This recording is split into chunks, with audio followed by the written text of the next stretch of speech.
Josiane. Bonjour Ricardo. Voici une petite ou peut-être une grande question. Qu'est-ce que l'âme? Waouh, effectivement c'est une grande question. Ben, vous savez, l'âme, c'est ce qui anime le corps humain. Car il n'y a pas d'être ici-bas sans avoir l'âme. L'âme, c'est le souffle de la vie, donc qui vient de cet infini. Parce que c'est un souffle, on le reçoit à la naissance, parce que quand la personne naît, elle pousse un grand cri pour recevoir cette âme qui est en elle, qui prenne la vie en route. Et puis, il aura tout un chemin à faire. Mais c'est impossible qu'il n'y ait pas d'être sans âme.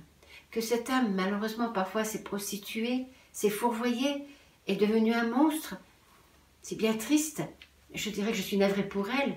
Parce que qui peut prétendre finir sa vie en étant parfait ou ne faisant pas quelque chose d'énorme? Parce que au fond de nous, il y a le plus et le moins.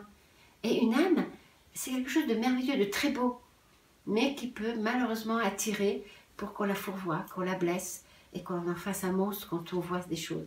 Parfois, j'ai entendu dire cet homme n'a pas d'âme. C'est impossible, puisque c'est l'essence de vie. Si vous voulez, est-ce que vous pensez que le monde pourrait vivre sans lumière? Toute petite. Non, mais c'est une lumière, c'est une flamme. Et on ne peut pas vivre sans cette lumière, sans cette flamme. Malheureusement, on nous a laissés libres en ce monde pour, avec notre esprit qui est là pour nous servir, prendre soin de cette âme. Mais sur Terre, il y a l'ombre et la lumière. Et l'ombre, avec tout ce qui se passe aujourd'hui, on se rend bien compte qu'elle a l'art de nous faire succomber.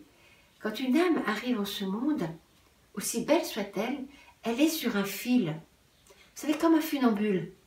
C'est pour ça que on ne peut pas dire qu'on fera jamais ça ou ça. Ma vie à moi n'a pas été parfaite. Et j'ai fait des choses que j'aurais jamais voulu faire. Mais parce que je suis tombée.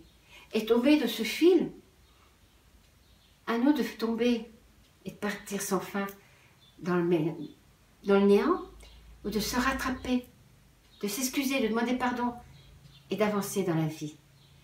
Ce que je voudrais qu'on sache, c'est que tout être qui naît, même s'il est né d'un viol, même s'il est né de je ne sais quoi, c'est un être de lumière. C'est la vie après qui peut faire qu'il garde cette lumière, qui se bat pour la garder. Et quand on nous demande quelle est notre mission, c'est quelque chose que j'entends souvent, qui me fait sourire. C'est pas d'être milliardaire, c'est simplement d'aimer et de veiller sur cette âme.